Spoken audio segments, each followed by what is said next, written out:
question, tempting him and saying, Master, which is the greatest commandment in the law? Jesus said unto him, Thou shalt love the Lord thy God with all thy heart and with all thy soul and with all thy mind. This is the first and the great commandment. And the second is like unto it, Thou shalt love thy neighbor as thyself. On these two commandments hang all the law and the prophets. If it be the will of God, for a moment I want to talk about where is the love? Where is the love? At this point in Jesus' ministry, there was an argument going around throughout the Jewish community. And what they were battling about, what the division was over, was legalistic Judaism versus grace Judaism. And so you have the legalistic people, and then you have the people who operate on grace.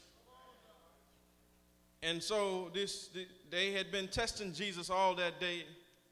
And then finally a lawyer or a person who's real good with the Mosaic law challenged Jesus and thought he could get him. And he asked him, what's the greatest commandment? And now I'm sure he was referring to the commands that God gave to Moses back in the 20th chapter of Exodus. You shouldn't put no other gods before our God. You shouldn't make any idols, nor bow down to any idols. You have to revere and respect the name of God and not use it in vain. You have to remember the Sabbath and keep it holy. And then those were a set of laws, and then God gives us laws on how to deal with each other. And God said, honor your mother and father so that your days might be long upon the land. God gave us another command. He said, thou shalt not kill. Thou shalt not commit adultery. Thou shalt not steal. Thou shalt not lie on one another. And you shouldn't covet your neighbor's property. And so what he was trying to get Jesus to do was to take one of these laws and to put it in front of another one. And what Jesus does, because Jesus was there in the beginning of time, he was the reason why the law had been made. And what Jesus said, you're overlooking something. You're looking at all these effects, but you're not looking at the cause. And so what Jesus does is he boxes off the laws into two sections. He says the first four laws simply mean that if you love the Lord your God with all your heart and with all your soul and with all your mind, then these four laws are going to be evident in your life. Of course you're not going to put any other gods before God. Of course you're going to revere the name of God. Of course you're not going to bow your knee to any idols. Of course you're going to remember the Sabbath and keep it holy. If you love God with all of your heart, all of your soul, and all of your mind, then the other laws are just going to be evident in your life. He said, look at the cause and not the effect. The cause is that I love God with all of my heart, all of my soul, and all of my mind. And then I'm not going to put no other gods before him. Then I'm not going to bow my knee to any idols. Then I'm going to revere his name and respect his name and not use it in vain. Then I'm going to remember the Sabbath day and keep it holy. Then he branches off and says, and then love your neighbor as you love yourself. If you're not going to go around dishonoring yourself, then don't dishonor your mother and father. If you're not going to go around killing yourself, then don't kill your neighbor. If you're not going to go around committing adultery to yourself, then don't commit adultery on your spouse. If you don't want your spouse committing adultery on you, don't commit adultery on your spouse. If you don't want nobody stealing from you, don't steal from nobody else. You don't want people lying on you, don't lie on nobody else. You don't want people coveting your stuff, don't covet nobody else's stuff. He said you've seen the effects, but you missed the cause. And then he breaks it down into three divisions. And I believe that this is three divisions that are broken up coming together make up perfect love. He said, love the Lord your God with all of your heart. The heart is the center of our emotions. The problem is, Jesus said, if you don't get it, if you don't get the love of God in your heart, then you're automatically prone to sin. The reason why we break the commandments is not because we don't know the commandments, but it's because our love for God wavers. The inevitability of man is that we can't love God perfectly. But he breaks it down. He says, love the Lord your God with all your heart. The heart is the center of your emotions.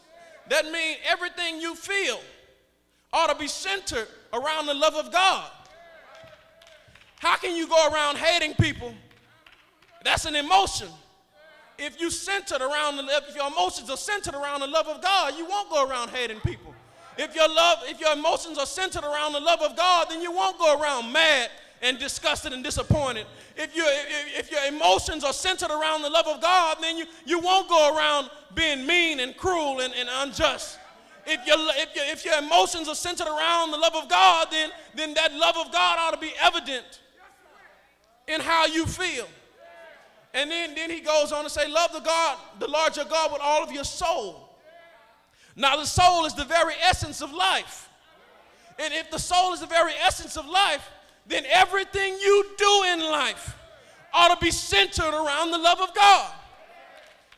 The problem is when we get to doing our own thing and going into our own ways, and we stray away from that love of God, and then we'll see that our actions become sins because it's no longer centered around the love of God. He goes on to say, love the Lord your God with all of your mind. And the mind is the center of our thought process. The mind controls what we think. He said that the love of God ought to be at the center of everything that you think. And when the love of God is not at the center of everything that you think, then that's why you go breaking commands. Because you're doing things, you're thinking about how much money can I make? Well, that's not centering around the love of God. You're doing things, how much pleasure can I get? But that's not centering it around the love of God.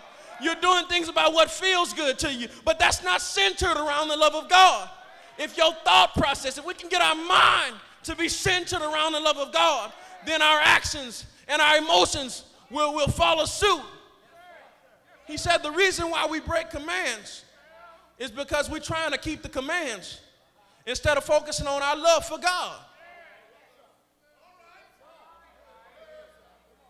He goes on to say, treat your neighbor as you would treat yourself. And I explained this a second ago. Whatever you would do unto others as you would have them do unto you. If you don't want nobody harming you, then don't harm nobody. But it goes even deeper. It goes even deeper to that. He said, love your neighbor as you love yourself. If you didn't have a meal, you would want somebody to give you a meal. If you didn't have no money, you would want somebody to give you money.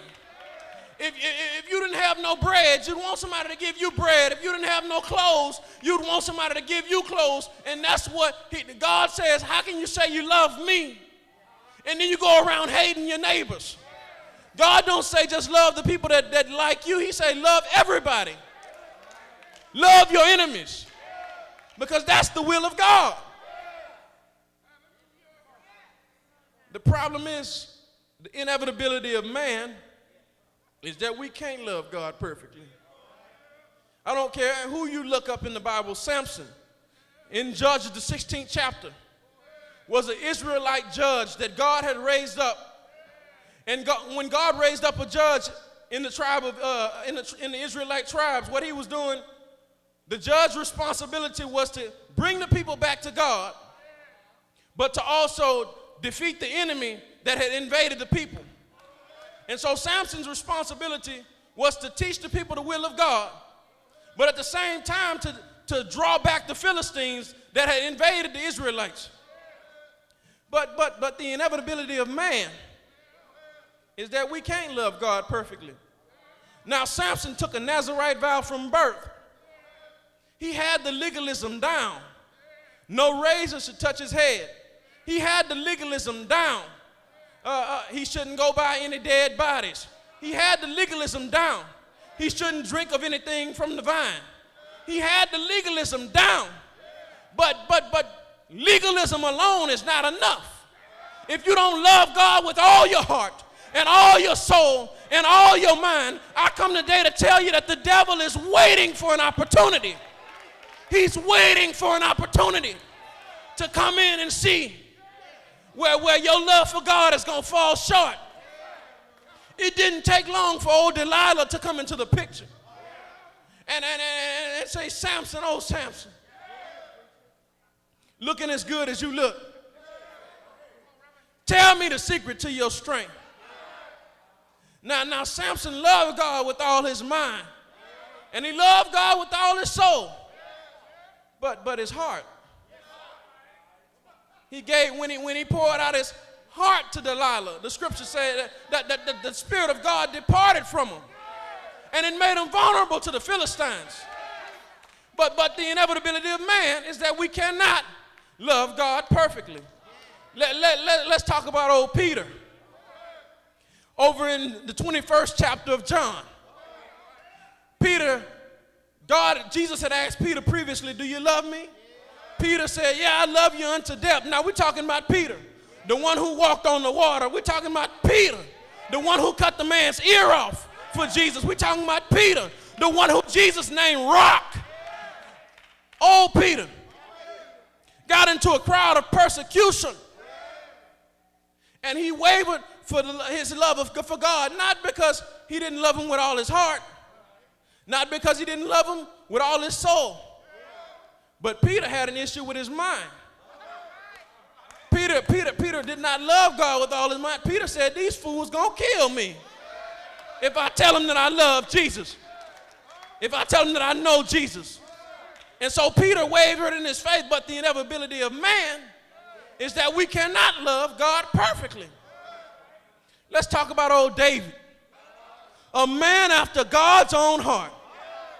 You know David, the one who went down into the valley with Goliath, took up 5 smooth stones, put one in a slingshot, whirled it up and clucked Goliath upside the head, and then cut his head off and brought it back. You know David, the one who loved God so much that he went out at battle after battle, trusting in God and always being victorious. But it didn't take long